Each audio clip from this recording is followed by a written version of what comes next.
అపోస్తలుల కార్యముల గ్రంథం 19వ అధ్యాయం. అపోస్తలుల కార్యముల గ్రంథం 19వ అధ్యాయం మొదటి నుండి 7 వచనాలు చదువుతాను. మొదటి నుండి 7 వచనాలు. అపొల్లో కొరింథులోనున్నప్పుడు జరిగినదేమనగా, పౌలు పై ప్రదేశములలో సంచరించి ఎఫెసునకు వచ్చి కొందరు శిష్యులను చూచి, మీరు విశ్వసించినప్పుడు పరిశుద్ధాత్మను పొందితిరా అని వారిని అడుగగా, వారు పరిశుద్ధాత్ముడన్న సంగతియే మేము వినలేదని చెప్పిరి.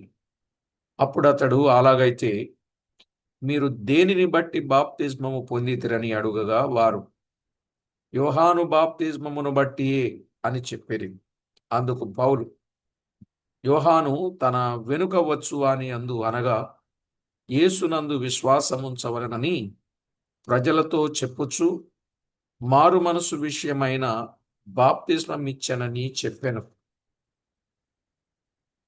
వారు ఆ మాటలు విని ప్రభువైన యేసు నామమున బాప్తిస్మము పొందిరి. తరువాత పౌలు వారి మీద చేతులుంచగా పరిశుద్ధాత్మ వారి మీదికి వచ్చెను. అప్పుడు వారు భాషలతో మాట్లాడుటకు ప్రవచించుటకును మొదలుపెట్టిరి.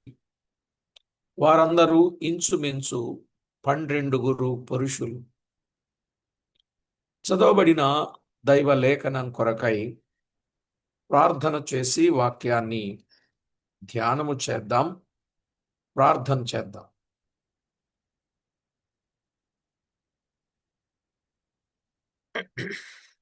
పరిశుద్ధుడవైన మా తండ్రి, పరమందు ఆసీనుడవైన మా దేవ, మీ ఘననామమునకు వేలాది వందనములు, కోటాను కోట్లు స్తుతులు స్తోత్రములు చెల్లిస్తున్నాం. మా ప్రభువా, చదవబడిన దైవ లేఖనములో నుండి అమూల్యమైన సంగతులు, ఆధ్యాత్మికమైన సంగతులు తేటగా, సూటిగా, స్పష్టంగా మాతో మాట్లాడండి. మా ప్రభువా, మా జీవితాలలో మీరు చేయనున్న ప్రతి కార్యమును బట్టి మిమ్మల్ని ఎంతో స్తుతిస్తున్నాం. మీరు తోడై ఉండి చేస్తున్న ఉపకారములను బట్టి మిమ్మల్ని కొనియాడుచున్నాం. మా ప్రాణప్రియుడా, అన్ని విషయాల్లో గొప్పదైన మీ నామం మహిమపరచబడలాగున లేఖనాల వెలుగులో మమ్మను నడిపించుచూ ఉన్నందుకై స్తోత్రములు. లేఖనములను ఆలకించి, ఆలోచించి, అంగీకరించి అనుసరించు వారి విషయములో ఎన్నో ఆత్మ సంబంధమైన మేలుల చేత నింపి బలపరచుచూ ఉన్నందుకై స్తుతిస్తున్నాం. ప్రాణప్రియుడా,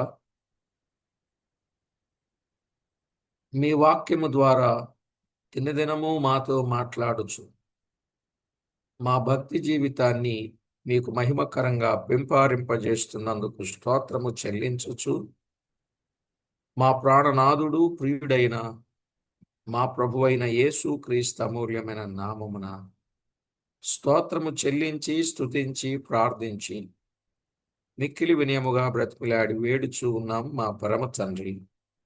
ఆమేన్. ప్రభునందు ప్రియులారా, చదవబడిన దైవ లేఖనాలలో నుండి అమూల్యమైన సంగతులు మనము ధ్యానం చేస్తూ వద్దాం. అపోస్తలుల కార్యముల గ్రంథం 19వ అధ్యాయం. ఇందులో ముఖ్య అంశం ఎఫెసులోని సువార్త సేవ. ఎఫెసులోని సువార్త సేవ.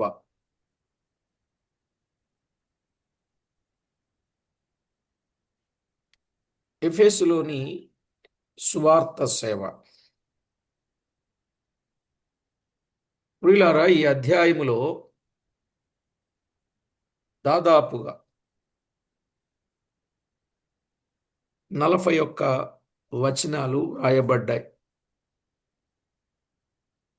ఈ 41 వచనాలలో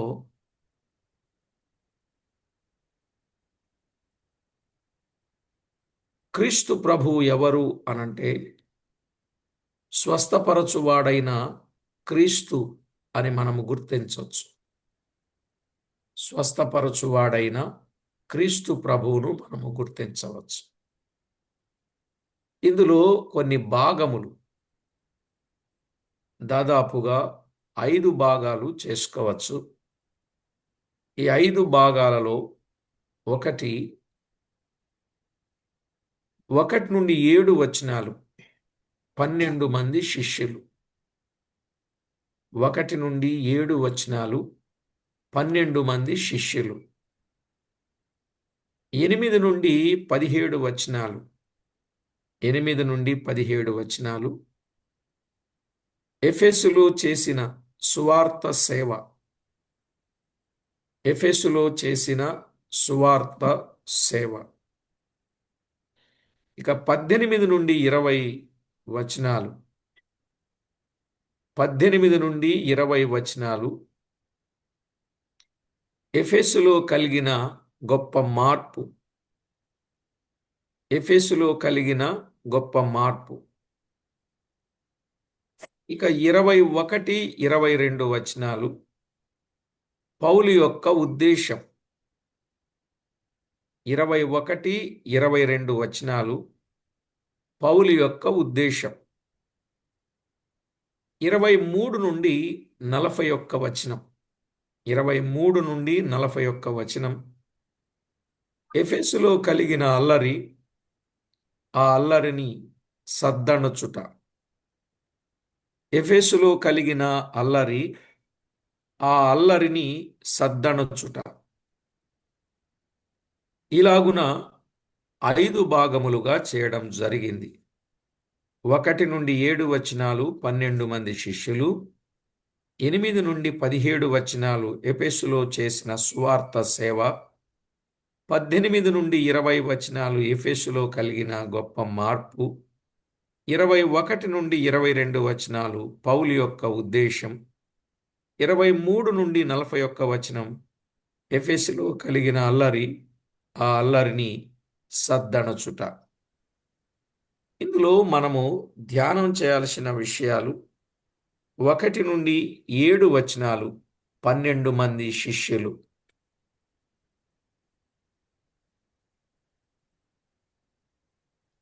1 నుండి 7 వచనాలలో 12 మంది శిష్యులను గూర్చిన సంగతి మనము గమనిస్తాం. పౌలు అంత్యోకయకు వచ్చాడని, అక్కడ నుండి గలతియా ప్రాంతమందును ఫ్రుగియా ప్రాంతమందును సంచరించి శిష్యులందరినీ బలపరిచాడని మనం వింటున్నాం. అదే సమయంలో అపోల్లో ఎఫెసుకు వచ్చాడని, ఆ అపోల్లో కొరింథులోకి వచ్చాడని, ఎఫెసును విడిచి కొరింథుకు వచ్చాడని మనం చూస్తున్నాం. ఇక పౌలు పై ప్రదేశాలలో ఆయన సంచరించి ఈయన ఎక్కడికి వచ్చారు? ఎఫెసుకు వచ్చాడు. అంటే ముందు ఎఫెసుకు వచ్చాడు, సంవత్సరం 6 నెలలు అక్కడ నివసించాడని 18, 11లో చూస్తాం. ఇప్పుడు మరొక పర్యాయం పౌలు ఎక్కడికి వచ్చాడు? ఎఫెసుకు వచ్చినట్లుగా మనం చూస్తున్నాం. ఈయనేమో గలతీయ ప్రాంతాలకు వెళ్ళిన తర్వాత అలెగ్జాంద్రియా వాడైన అపోల్లో ఎఫెసుకు వచ్చాడు. ఇప్పుడు ఆయన కొరింథుకు వచ్చాడు. ఇప్పుడు ఎఫెసును విడిచి కొరింథుకు రాగా ఇప్పుడు పౌలేమో మరలా ఎఫెసుకు వచ్చినట్లుగా మనం చూస్తున్నాం. ఎఫెసుకు వచ్చి కొందరు శిష్యులను చూచి అనే మాట ఇక్కడ మనం చూస్తున్నాం. అంత్యోకయ నుండి ఎఫెసుకు దాదాపుగా 30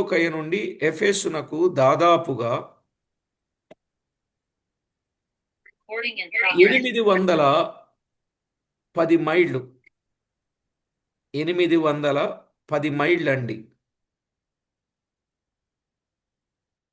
అంత్యోకయ నుండి ఎఫెసుకు, అంటే పై ప్రదేశాలకు వచ్చాడనుకోండి. 810 మైళ్ళు. 18వ అధ్యాయం 23వ వచనంలో పౌలు ఇప్పుడు 3వ మిషనరీ ప్రయాణంలో ఉన్నాడు. పౌలు ప్రయాణంలో ఇది పెద్దది. దాదాపు 4 సంవత్సరాలు పట్టింది. ఈ 3వ ప్రయాణం దాదాపు 4 సంవత్సరాలు పట్టెను. దీనిలో దాదాపుగా 3 సంవత్సరాలు ఎఫెసులో గడిపాడు.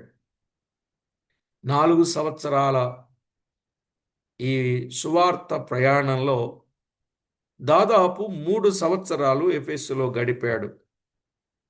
తక్కిన కాలం, అంటే మిగిలిన కాలం, ఇంతకు ముందు ఏర్పాటైన సంఘములను స్థిరపరచుటయందు ఆయన గడిపినట్లుగా చూడవచ్చు. దీనితో పౌలు చేసిన సేవను 3 భాగాలుగా పేర్కొనవచ్చు. పౌలు చేసిన సేవ 3 భాగాలుగా విభజించవచ్చు లేదా పేర్కొనవచ్చు. 1 బోధించుట.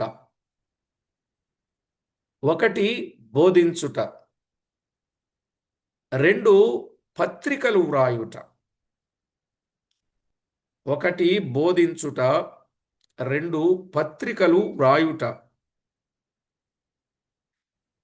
ఈ కాలములో 1, 2 కొరింథీ పత్రికలు,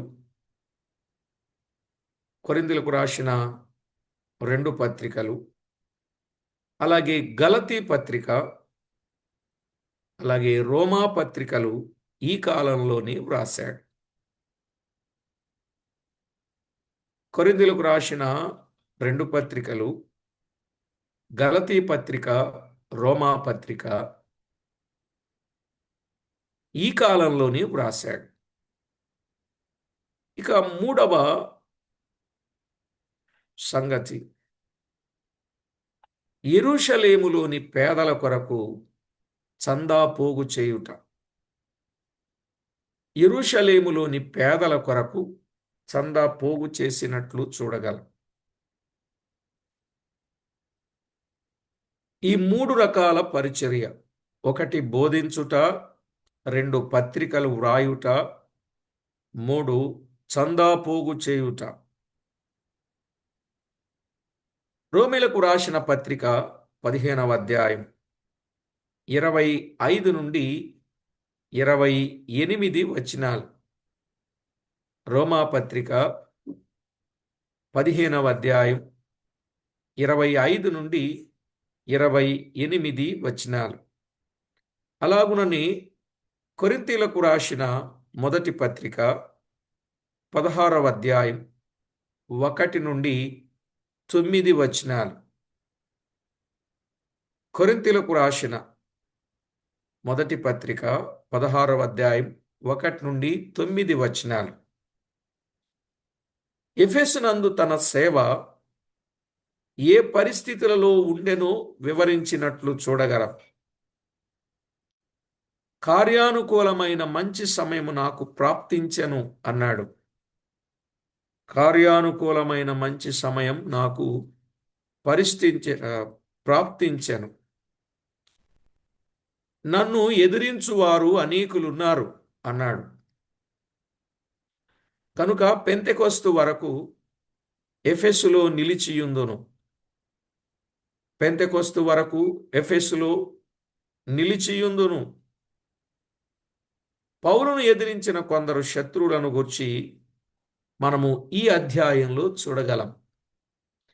పౌలును ఎదిరించిన కొందరు శత్రువులు, వారిని గూర్చి ఈ అధ్యాయంలో మనం చూడగలం. పౌలు ఎఫెసునకు తన 2వ మిషనరీ ప్రయాణం చివరిలో వచ్చాడు కదా. పౌలు ఎఫెసుకి ఎప్పుడు వచ్చాడండి? తన రెండవ మిషనరీ ప్రయాణంలో చివరిలో వచ్చాడు. అప్పుడే అకులా ప్రిస్కిల్లాతో కూడా పౌలుతో వారు కూడా ఎఫెసుకు వచ్చినట్లు మనము చూడగలం. పౌలుతో ప్రయాణం చేశారు. కొరింథులో ఉన్నవారు పౌలుతో ప్రయాణం చేసినట్లుగా మనము చూడగలం. 18వ అధ్యాయం 19 నుండి 21 వచనం. పౌలు అప్పుడు కొద్ది కాలమే ఎఫెసులో ఉండి వెళ్ళిపోయాను. కొద్ది కాలమే ఎఫెసులో ఉండి వెళ్ళిపోయాను. కానీ అకులా ప్రిస్కిల్లా ఎఫెసులోనే ఉండిరి. ఆ సమయంలో అకులా ప్రిస్కిల్లాలు ఎఫెసులోనే ఉన్నారు అని మనం చూస్తాం.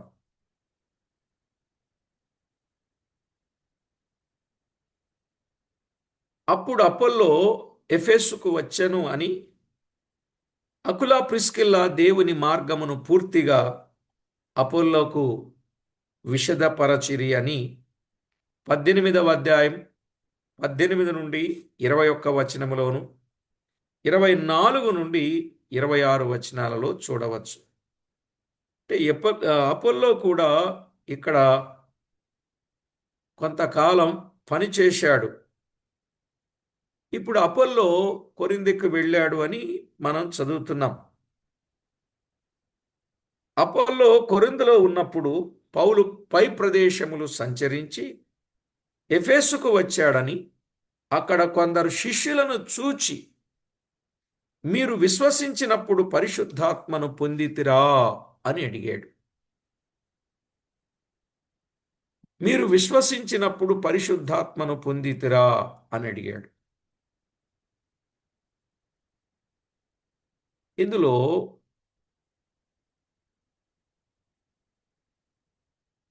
అకులా ప్రిస్కిల్లా అపోల్లోకు దేవుని మార్గం అనగా క్రీస్తును గూర్చిన ఉపదేశం పూర్తిగా వివరించిరి గాని ఈ 12 మంది శిష్యులకు యేసు మరణం పునరుత్థానమును గూర్చి వివరించినట్లు లేదు. ఇక్కడున్న వారికి ఆ సంగతిని గూర్చిన వివరణ లేదు. అందుకే ఆ శిష్యులను పౌలు, మీరు విశ్వసించినప్పుడు పరిశుద్ధాత్మను పొందితిరా అని అడిగాడు.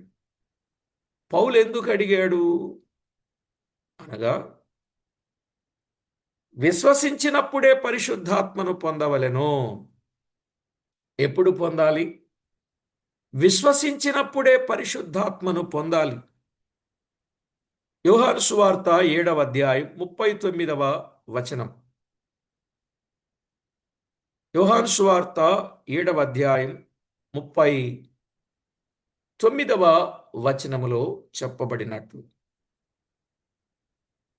అపోస్తలుల కార్యముల గ్రంథం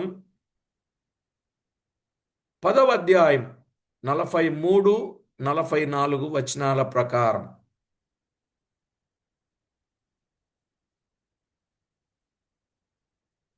అపోస్తలుల కార్యాలు 10వ అధ్యాయం 43, 44 వచనాలు.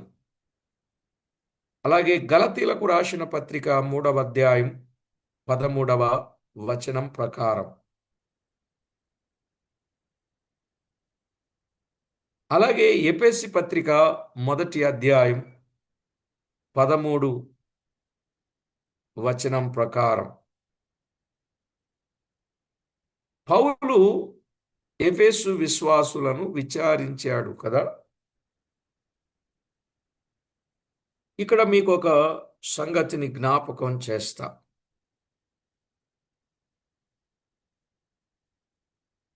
ఒక 5 ప్రశ్నలు మీకు వేస్తా.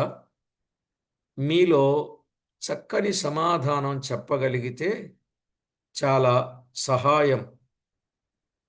అదేమిటంటే, మొట్టమొదటి ప్రశ్న, పరిశుద్ధాత్మ వ్యక్త, శక్త?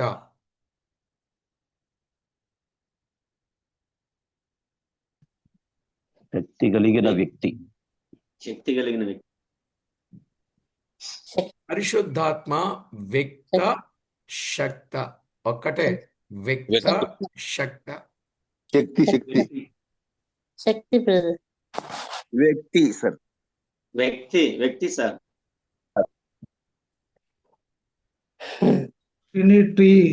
ఇక్కడ రెండు వర్గాలు అయిపోయారు. ఒకరు శక్తి అంటున్నారు, ఇంకొకరు వ్యక్తి అంటున్నారు. చూశారా ఎంత కన్ఫ్యూజన్ లో ఉన్నారు? వ్యక్త, శక్త అంటే వ్యక్తి. చాలా మంది చెప్పేది 90% పరిశుద్ధాత్మ శక్తి అని చెప్తున్నారు. కానీ బైబిల్ ఏం చెప్తుంది అనంటే పరిశుద్ధాత్మ వ్యక్తి అని చెప్తుంది. అర్థమైందండి? బైబిల్ ఏం చెప్తుంది? పరిశుద్ధాత్మ శక్తి కాదు, పరిశుద్ధాత్మ వ్యక్తి అని బైబిల్ గ్రంథం కోడైకొస్తుంది. చాలా వివరంగా లేఖనాలలో మనకు స్పష్టంగా చెబుతా ఉంది. పరిశుద్ధాత్మ వ్యక్తి, ఆయన ద్వారా పొందేది శక్తి. అందుకే ఆయనను పరిశుద్ధాత్మ మీ మీదికి వచ్చినప్పుడు మీరు శక్తి నొందెదరు అన్నాడు. అపోస్తల కార్యాలు 1వ అధ్యాయం 8వ వచనంలో. కనుక బైబిల్లో పరిశుద్ధాత్మ వ్యక్తి అనడానికి ఆయన ఆయన ఆయన ఉత్తరవాది ఉత్తరవాది ఉత్తరవాది పరిశుద్ధాత్ముడు పరిశుద్ధాత్ముడు అని చెప్పిన సందర్భాలు మనము జ్ఞాపకం చేసుకుంటాం. కనుక పరిశుద్ధాత్మ వ్యక్తి, ఆయన ద్వారా పొందేది శక్తి. రెండవ ప్రశ్న, మరి పరిశుద్ధాత్మను పొందడం ఎలా? పరిశుద్ధాత్మను పొందడం ఎలా? ఎఫెసీ పత్రిక 1వ అధ్యాయం 13వ వచనం మీరు చదవండి. ఎఫెసీ పత్రిక 1వ అధ్యాయం 13వ వచనం. మీరు రక్షణ సువార్తను అనగా సత్యవాక్యమును విని విశ్వసించుట చేత ఆత్మచేత ముద్రింపబడితిరి. పొందడమన్నా ముద్రించబడమన్నా ఒక్కటే. పరిశుద్ధాత్మను పొందడమన్నా ఆత్మచేత ముద్రించబడమన్నా ఒక్కటే. అనగా పరిశుద్ధాత్మను పొందారు ఎప్పుడంటే క్రీస్తు యేసునందు విశ్వాసముంచి రక్షణ సువార్తను విని. సత్యవాక్యము అనగా రక్షణ సువార్తను విని. మీరందరూ బైబిల్ తెరచి చూడండి. మీరు సత్యవాక్యమును అనగా రక్షణ సువార్తను విని విని విశ్వసించి ఆత్మచేత ముద్రించబడితిరి అనుందండి. రైట్. ఒకవేళ ఇంకా అర్థం కావడానికి ఆత్మను ఎప్పుడు పొందారు అనంటే యోహాను సువార్త 16వ అధ్యాయం 8వ వచనములో, యోహాను సువార్త 16వ అధ్యాయం 8వ వచనం, ఆయన వచ్చి పాపమును గూర్చియు తీర్పును గూర్చియు లోకమును ఒప్పింపచేయును అని వ్రాయబడింది. నీతిని గూర్చి పాపమును గూర్చి లోకమును ఒప్పింప చేశాడో, అంటే ఎవరైతే తాను పాపినని గ్రహించి తన పాపమును ఒప్పుకొని విడిచిపెట్టారో, అలా ఒప్పింపజేయడానికి కారకుడు పరిశుద్ధాత్ముడు. ఎప్పుడైతే ఆ వ్యక్తి తన పాపమును తాను ఒప్పుకొని విడిచిపెట్టాడో అప్పుడే ఆ వ్యక్తి ఆత్మను పొందిన వ్యక్తి. అర్థమైందండి? ఆత్మను ఎప్పుడు పొందాడు? నీతిని గూర్చి పాపమును గూర్చి ఎప్పుడైతే ఒప్పుకున్నాడో, దానిని విడిచిపెట్టాడో, ఆ ఖాళీలో పరిశుద్ధాత్ముడు ఉన్నాడు అని అర్థం. కనుక ఆత్మను ఎప్పుడు పొందుకున్నాడు? విశ్వసించినప్పుడు, తాను ఒప్పుకొనినప్పుడు అని మనకు అర్థమైంది. మరి ఆత్మ చేత నింపబడేది ఎట్లు? మూడవ ప్రశ్న. ఆత్మ చేత నింపబడేది ఎట్లు? ఆత్మ చేత నింపబడేది ఎట్లు? అపోస్తలుల కార్యముల గ్రంథం 5వ అధ్యాయం 4వ అధ్యాయం 31వ వచనం. వారు ప్రార్థన చేయుచుండగాని లేక చేయగాని వారు కూడి ఉన్న చోటు కంపించెను. అప్పుడు వారందరూ పరిశుద్ధాత్మతో నిండిన వారై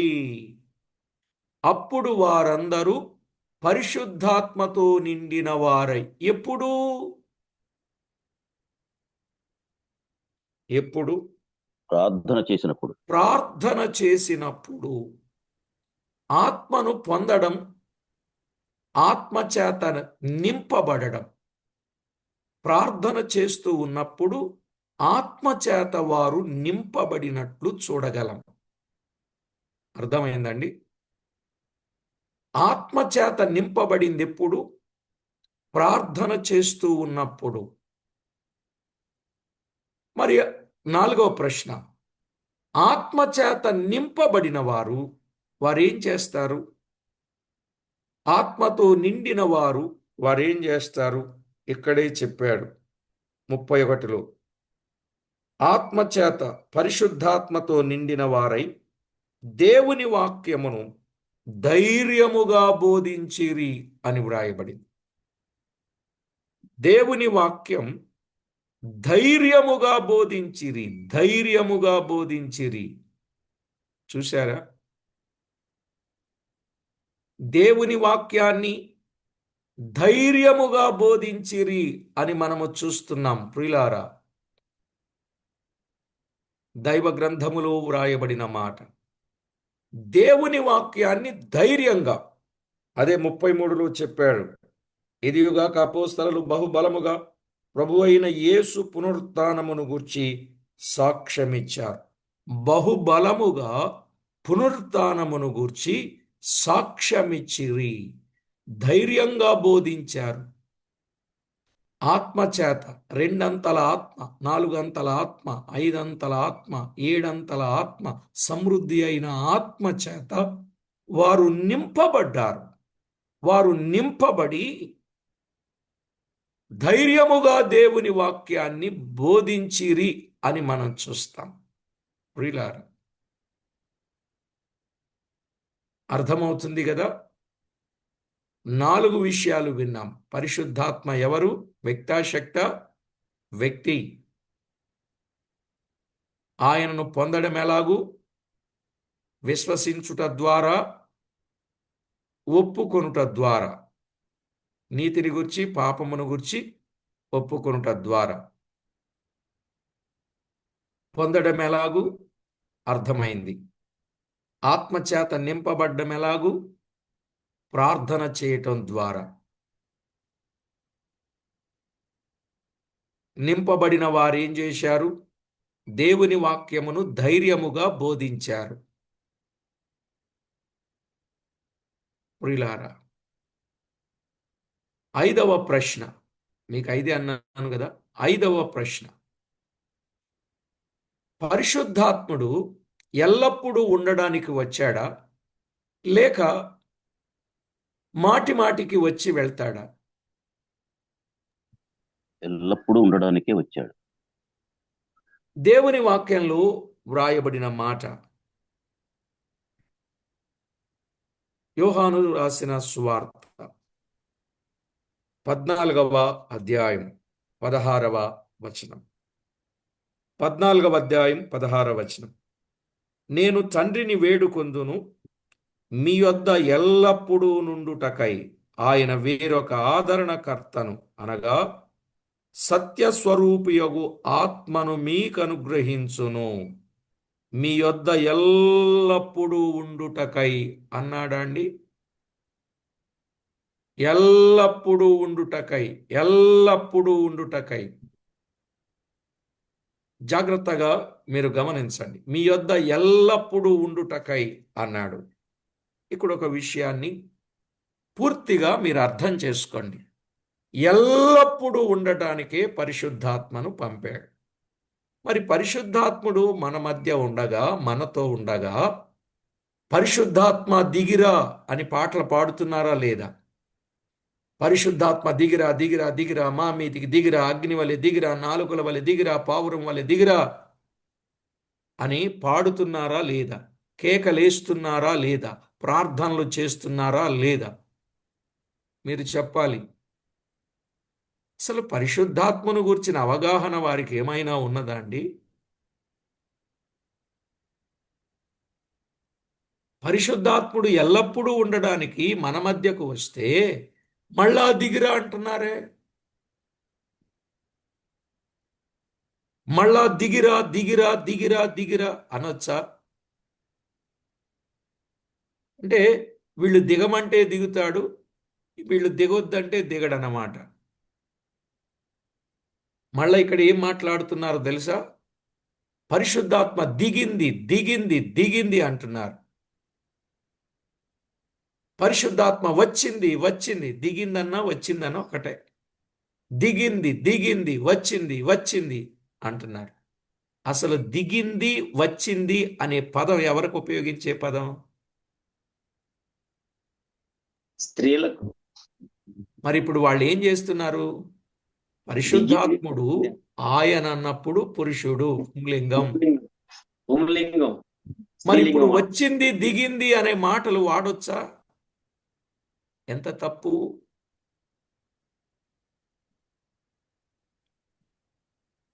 పాత నిబంధన కాలములో ఆత్మ లింగము లేదు. పాత నిబంధన కాలములో లింగం లేదు, లింగ భేదము లేదు. అప్పుడు ఆయన వచ్చేవాడు వెళ్ళేవాడు, వచ్చి వెళ్ళేవాడు. కానీ క్రొత్త నిబంధనలో ఎల్లప్పుడూ ఉండడానికే వచ్చాడు. పాత నిబంధన సంగతిని తీసుకొచ్చి క్రొత్త నిబంధనలో ఆపాదించి మరి ఇలాగున పరిశుద్ధాత్మను గురించిన అవగాహన లేకుండా సేవ చేస్తే ఎట్లా? మంచిది కాదు కదా. విషయాలు అర్థం చేసుకోనండి. మాత్రమే కాదు ప్రియులారా, ఇంకొక విచిత్రమైన మాట. పరిశుద్ధాత్మ దిగిరా దిగిరా అంటున్నారా? ఒకవేళ వీళ్ళకి ఎంత గొప్ప ఆలోచన అంటే, ఎంత తెలివైన వాళ్ళంటే, ఆయనకి తెలుగు అర్థం కాదేమోనని holy spirit come down, holy spirit come down, ఇప్పుడే ఇప్పుడే ఇప్పుడే ఇప్పుడే, come down, now now now now, come down come down come. విన్నారా లేదా? చెప్పండి, విన్నారా లేదా? విన్నాం మాట్లాడరే? విన్నాం. అంటే ఆయనకి తెలుగు రాదు, ఆయనకి ఇంగ్లీష్ వచ్చుద్ది కాబట్టి ఇప్పుడు గట్టి గట్టిగా అరిచి holy spirit come down, holy spirit come down. ఏంటండి? ఏం బైబిల్ చదువుతున్నారు? ఏం బైబిల్ని అర్థం చేసుకుంటున్నారు? అసలు వీళ్ళు బైబిల్ చదివిన వాళ్ళేనా? బైబిల్ని గురించి విన్నవాళ్ళేనా? అసలు బైబిల్ వీళ్ళకి ఏం అర్థమైంది? ఇలా చెబితే వీడు విమర్శిస్తున్నాడు అంటారు. నిజమా కాదా? ఈ గంట గట్టి పెద్ద బోర్డు గట్టి మెళ్ళ వేసేయడమే. ఈయన చెప్పింది ఎంతవరకు సత్యం, ఎంతవరకు నిజం, ఎంతవరకు యథార్థం, ఈయన చెప్పింది నిజమా కాదా అని బైబిల్ని కనీసం చదవాలిగా. ఇలాంటి వాళ్ళు ఉన్నారు. ఇంకా దేవుడే వారిని బాగు చెయ్యాలి. నేను విమర్శ ఎవరిని చేయనండి.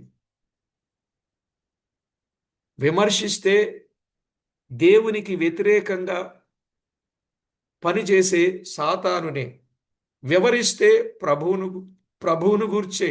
ఇక ఏ మనుషుని గురించి కూడా నేను విమర్శించను. నాకెందుకు కావాలి? వాళ్ళని విమర్శిస్తే నాకేం వచ్చుద్ది? నాకేమైనా ఎంత మేలేమైనా దొరుకుతుందా నాకు విమర్శిస్తే? అయ్యా, మీరు చేసేది ఫలానా ఫలానా, కాబట్టి ఈ విషయంలో మీరు జాగ్రత్త పడండి. మనము బైబిల్ని బైబిల్గా అర్థం చేసుకోవాలి తప్ప మిగతా విషయాల అర్థం చేసుకోకూడదు. ఎందుకంటే బైబిల్ గ్రంథం అనేది పరిశుద్ధ గ్రంథం. యేసు ప్రభువును గురించి వ్యతిరేకంగా మాట్లాడినా క్షమాపణ ఉంది, కానీ పరిశుద్ధాత్మకు విరోధంగా మాట్లాడితే ఏం లేదండి, క్షమాపణ లేదు. మళ్ళా ఇంత చెబుతా ఉంటే వాళ్ళు అంటారు, ఆత్మ లేనివాడు నావాడు కాడు అని గట్టిగా కేకలేస్తారు. కొంతమంది కొన్ని సంఘాలకు వాళ్ళకి ఆత్మే లేడు అని చెప్తా ఉంటారు. ఆత్మ ఉన్నాడు అని చెప్పి, ఆత్మ ఉన్నాడని చెప్పి ఎంత ఆ, ఎలాగున్నారు? సరే, ఈ 5 ప్రశ్నలు మీకు అర్థమయ్యాయండి? వీలైతే వీడియోలు ఓపెన్ చేసుకుని నాకు అర్థమైంది బ్రదర్ అని చెప్పండి. అర్థమైందా లేదా? ఇప్పుడన్నా మీ అర్థమైంది బ్రదర్. చూపించండి. Thank you. పరిశుద్ధాత్ముడు ఆయన ఎప్పటి వరకు ఉంటాడు? ఎల్లప్పుడూ అన్నాడు కదా. ఎప్పటి వరకు ఉంటాడు? ఎప్పటి వరకు ఉంటాడు అనంటే దేవుని వాక్యములో తెస్సలోనికైలకు రాసిన పత్రిక, సంఘము ఎత్తబడు వరకు ఉంటాడండి. ఆయన ఎప్పటిదాకా ఉంటారంటే సంఘము ఎత్తబడు వరకు అనే మాట మనము చూస్తాం. తెస్సలోనికైలకు రాసిన 2వ పత్రిక 2వ అధ్యాయం 7వ వచనం, ధర్మ విరోధ సంబంధమైన మర్మం ఇప్పటికే క్రియ చేయుచున్నది, కానీ ఇది వరకు అడ్డగించుచున్నవాడు మధ్య నుండి తీసివేయబడు వరకే అడ్డగించును. ఎప్పటి వరకు? ధర్మ విరోధి సంబంధమైన మర్మం ఇప్పటికే క్రియ చేయుచున్నది, కానీ ఇది వరకు అడ్డగించుచున్నవాడు మధ్య నుండి తీసివేయబడు వరకే, సంఘము ఎత్తబడు వరకే అనే భావం. అప్పుడు ధర్మ విరోధి బయలుపరచబడును అనే మాట చూస్తాం. అంటే సంఘము ఎత్తబడు వరకు పరిశుద్ధాత్ముడు ఉంటాడు. ఎల్లప్పుడంటే భావం అది. కనుక సంఘము ఎత్తబడు వరకు రక్షించబడిన వారు సంఘములో చేర్చబడి ఆత్మను పొందిన నింపబడిన ప్రతి ఒక్కరూ దేవుని వాక్యమును ధైర్యముగా బోధిస్తూ ఉండాలి. మరేం చేయకూడదు? ఇక్కడ ఇలాగ చెప్పాడు కదా. ఎఫెసీయులకు రాసిన పత్రికలో ఎప్పటి వరకు అంటే విమోచన దినము వరకు అన్నాడు. 4వ అధ్యాయం 30వ వచనం. ఎఫెసీ పత్రిక 4వ అధ్యాయం 30వ వచనం, దేవుని పరిశుద్ధాత్మను దుఃఖపరచకుడి, విమోచన దినము వరకు ఆయన యందు మీరు ముద్రింపబడి ఉన్నారు. ఇది ఎల్లప్పుడూ అంటే విమోచన దినము వరకు. విమోచన దినము వరకు అర్థమైందండి? విమోచన దినము వరకు అంటే సంఘము ఎత్తబడు వరకు, అడ్డగించువాడు మధ్య నుండి తీసివేయబడు వరకు అడ్డగిస్తాడు. కనుక అప్పటి వరకు మనం ఏం చేయకూడదు? దేవుని పరిశుద్ధాత్మను దుఃఖపరచకుడి అన్నాడు. పరిశుద్ధాత్మను మనం ఏం చేయకూడదు? దుఃఖపరచకుడి అన్నాడు. మరొక స్థలములో ఆత్మను ఆర్పకుడి అన్నాడు. మనం ఏం చేయాలి? పరిశుద్ధాత్మను దుఃఖపరచకూడదు, ఆత్మను ఆర్పకూడదు. అర్థమైందండి? కనుక మీరు ఆలోచన చేయండి. సంఘమును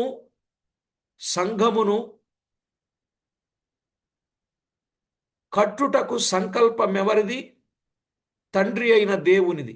సంఘమును కట్టుటకు సంకల్పం తండ్రి అయిన దేవునిది. సంఘమును కట్టుటకు స్వరక్తం సంకల్పం తండ్రిది, స్వరక్తం కుమారునిది. స్వరక్తం కుమారునిది. సంఘమును కట్టుటకు సహాయకుడు పరిశుద్ధాత్ముడు. అర్థమైందా? అంటే త్రిత్వం, త్రియేక దేవుడు. దేవుడొక్కడే గాని తండ్రిగా, కుమారునిగా, పరిశుద్ధాత్మునిగా పనిచేసినట్లు మనము చూడగలం. తండ్రి కాలములో ఇద్దరూ పనిచేశారు. కుమారుని కాలములో తండ్రి పరిశుద్ధాత్ముడు పనిచేశాడు. పరిశుద్ధాత్ముని కాలములో తండ్రి కుమారుని సహాయం ఉన్నది. ఇలా మనం ఆలోచన చేస్తే వివరంగా బైబిల్ అర్థమవుతుందండి. సంకల్పం ఎవరిది? తండ్రిది. స్వరక్తం ఎవరిది? కుమారునిది. సహాయం ఎవరిది? పరిశుద్ధాత్మునిది. ఇంతటి అవగాహన కూడా లేకపోతే ఎలా చెప్పండి? ఇంతటి సత్యాన్ని మనం మరుగున పెట్టాలా లేక ప్రజలందరికీ పంచాలా? ప్రయోజనకరమైంది దాచుకోవాలా? ప్రయోజనకరమైంది ప్రకటించాలా?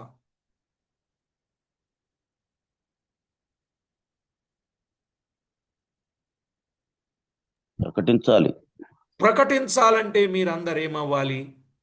పాలివారు కావాలి. ఏం చేయాలండి? ప్రార్థన చేయాలి. పాలివారు కావాలి. మనమందరం వెళదాం. ప్రయోజనకరమైన విషయాన్ని దాచుకోకూడదండి. మనం ఏదో అనుకుంటాం ఇలా చేద్దామని, మనకు టైం లేదు, మనకేదో టైం ఉంది, అప్పుడు చేద్దాం ఇప్పుడు చేద్దాం అనుకుంటే చాలా పొరపాటే అది. దయచేసి చెప్తున్నా, మనకు టైం లేదండి. మనకున్న ఆయుష్ కానీ, మనకున్న ఆరోగ్యం కానీ, మనకున్నది ఏదే కానీ దేవుని కొరకు ఖర్చు చేసి ప్రయోజనకరమైన దానిని మరుగు చేయకుండా, దాచుకొనకుండా, పౌలు ఎలాగైతే ఇంటింటా బహిరంగంగా చెప్పాడో మనము కూడా ఎఫెసులో అదే చేశాడు. ఎఫెసులో ఇంటింటా బహిరంగంగా ఎలాగూ చెప్పాడో ఈ 20వ అధ్యాయానికి వచ్చేసరికి మనకు ఆ సంగతులు తేటగా అర్థమవుతాయి. ఎలాగైతే చెప్పాడో మనం కూడా అలాగునని పనిచేసే వారంగా ఉండాలి. ఆ విధమైన పరిచర్య మనం ఎప్పుడైతే చేయగలుగుతామో అప్పుడు పరలోకపు తండ్రి ఆనందిస్తారు. ఇప్పుడు బాధ్యత ఎవరి మీద ఉంది? మన మీదే. ఆయన చెప్పాడు కదా, పౌలు అంటాడు చక్కగా వ్రాస్తూ, ఒక్క మాట చదవండి సహాయకరంగా. కొలసై పత్రిక 1:24లో, కొలసైలకు రాసిన పత్రిక 1వ అధ్యాయం 24వ వచనంలో ఏమన్నాడండి? ఇప్పుడు మీ కొరకు నేను అనుభవించుచున్న శ్రమలయందు సంతోషించుచు సంఘము అను ఆయన శరీరము కొరకు క్రీస్తు పడిన పాట్లలో కొదువైన వాటి యందు నా వంతు నా శరీరమందు సంపూర్ణము చేయుచున్నాను అన్నాడా లేదా? అంటే క్రీస్తు సంఘము కొరకు ఏం చేశాడు? శ్రమ పడ్డాడు.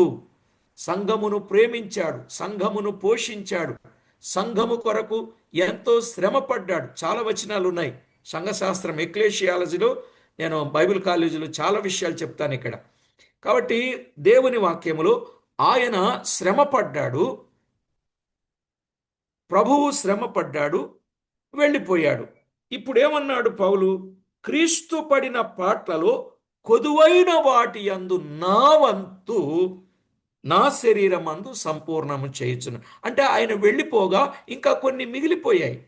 క్రీస్తు పడిన పాట్లలో ఇంకా కొన్ని ఉన్నాయి, అవి నా వంతు నేను సంపూర్ణము చేయుచున్నాను. అంటే క్రీస్తు పాట్లు పడి వెళ్ళిపోయాడు. ఇప్పుడు పౌలు క్రీస్తు సంఘము కొరకు పాట్లు పడుతున్నాడు. ఇప్పుడు ఆయన కూడా వెళ్ళిపోయాడు. ఆయన తర్వాత మరికొందరు భక్తులు వచ్చారు, వారు కూడా క్రీస్తు కొరకు పాట్లు పడి వెళ్ళిపోయారు. ఇప్పుడు మన వంతు వచ్చింది. మనము కూడా క్రీస్తు సంఘము కొరకు పాట్లు పడవలసిన అవసరత ఉందా లేదా? పాట్లు పడాలా? పోగేసుకోవాలి. ఆత్మలను సంపాదించాలా? ఆస్తులు ఐశ్వర్యమును సంపాదించాలా? ఏం చెయ్యాలి చెప్పండి? పాట్లు పడాలా, ప్లాట్లు కొనాలా అన్నట్టు. తప్పు కదా అది. ఏది చెయ్యాలి? క్రీస్తు పడిన పాట్లలో కొదువైన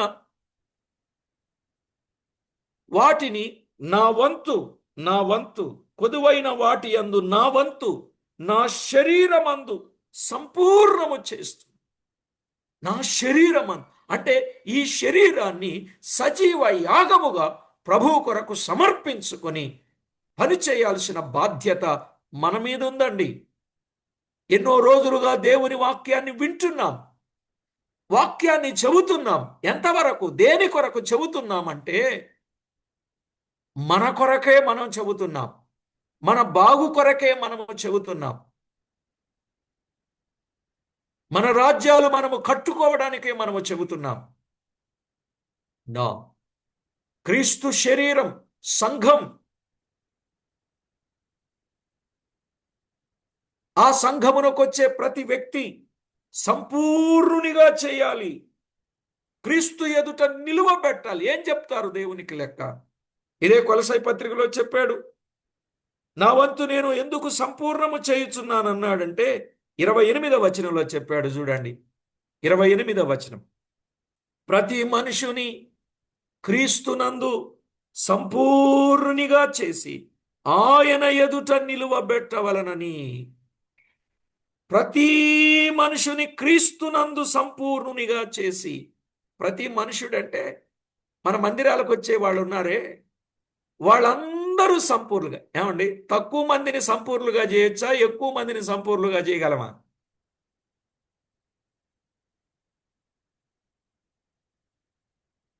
తక్కువ మంది మరి ఇన్ని వేల మంది, అన్ని వేల మంది అంటున్నారు. వీళ్ళ సంగతి ఏంటో నాకు అర్థం కావట్లే. ఇన్ని వేల మంది వస్తున్నారు, అన్ని వేల మంది వస్తున్నారు. ఆహా, ఏమున్నదండి సమాజంలో ఇంతమంది, ఇన్ని వేల మంది, అన్ని వేల మంది వస్తున్నారని ఓ చక్కగా బాగా డప్పు కొట్టుకోవడం ప్రారంభిస్తున్నారు. మరి ఇందులో ప్రతి వ్యక్తిని సంపూర్ణుడిగా చేసి దేవుని దగ్గర నిలవబెట్టాలిగా. నిలవబెట్టగలరా? పెద్ద మందా భయపడకుడి అన్నాడా, చిన్న మందా భయపడకుడి అన్నాడు?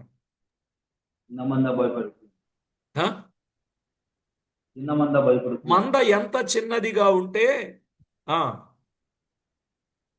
మంద ఎంత కొద్ది మందిగా ఉంటే అంత మంచిదని నాకు అర్థమైంది బైబిల్లో.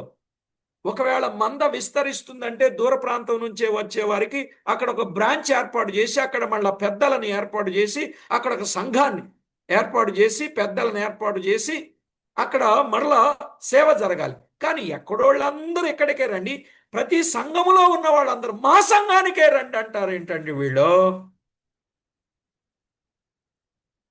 ఎంత విచారం అంటే ఆదివారం కూడా ఆరాధనకు రండి అని వాల్పోస్టర్లు వేసేవాడు ఉన్నారు.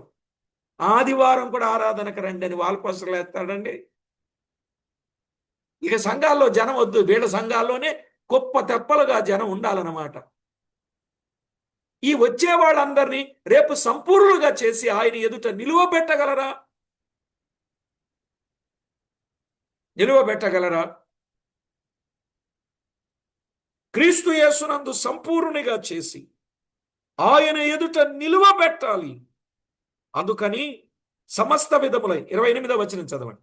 సమస్త విధములైన జ్ఞానముతో మేము ప్రతి మనుషునికి బుద్ధి చెప్పుచు, ప్రతి మనుషునికి బోధించుచు ఆయనను ప్రకటించుచున్నాం. ప్రతి మనుషునికా చెప్పండి, ప్రతి మనుషునికా లేక పెద్ద పబ్లిక్ మీటింగా? ప్రతి మనుషునికి పబ్లిక్ మీటింగ్ అవసరమే, నేను కాదని చెప్పను. కానీ స్థానిక సంఘం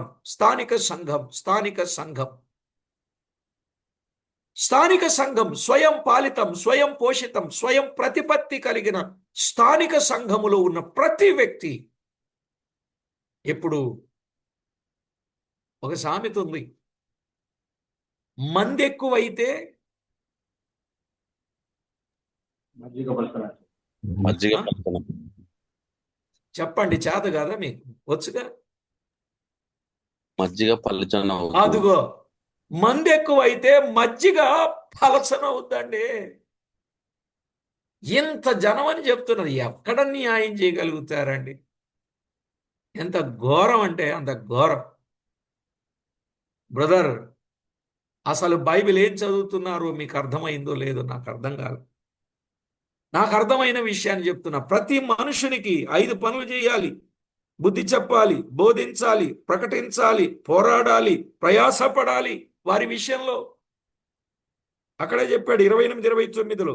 1 బుద్ధి చెప్పాలి, 2 బోధించాలి, 3 ప్రకటించాలి, 4 పోరాడాలి, 5 ప్రయాసపడాలి. 5 విషయాలు ఉన్నాయి ఇక్కడే. మరి ఈ సంగతులన్నీ ఇన్ని వేల మంది విషయంలో మనం ఎక్కడ న్యాయం చేయగలుగుతాం? కాబట్టి క్రీస్తు పడిన పాటలలో కొదువైన వాటి యందు మన వంతు మనము సంపూర్ణము చెయ్యాలా వద్దా అండి? చెప్పరేమండి? మన వంతు మనము సంపూర్ణము చేసి ప్రభువును మహిమపరుచుదాం. నీవు నేను క్రీస్తు కొరకు ఎన్నో పాటలు పడాలండి, ఎంతో శ్రమను అనుభవించాలి. ఇప్పుడు మందిరాలకు వస్తే అంతా దీవెన, ఆశీర్వాదాలు, మేలులు, ఉపయోగాలు, ఉపకారాలు ఇవే చెప్తున్నాం మనం. క్రీస్తు కొరకు శ్రమ పడాలని చెప్పే వాళ్ళు ఉన్నారా?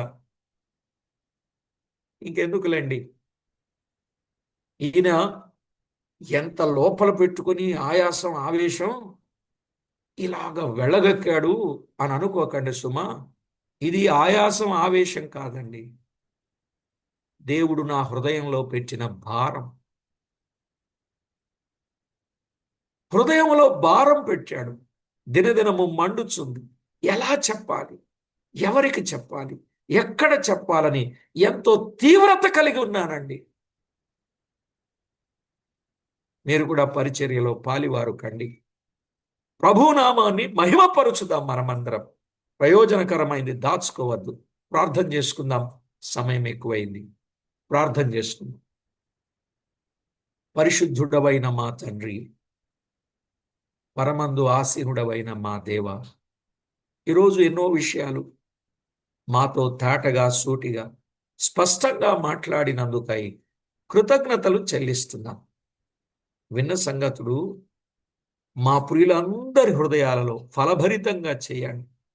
ఎవరినో ఏదో అంటే మాకు వచ్చేదేమీ లేదు నాయన. కానీ జరుగుతున్న పరిస్థితిని ప్రజలకు తేటగా అందించాలని ఒక భారముతో ఈ పని చేస్తూ ఉండగా, అందుకు మా ప్రియులను కూడా మీరు ప్రేరేపించి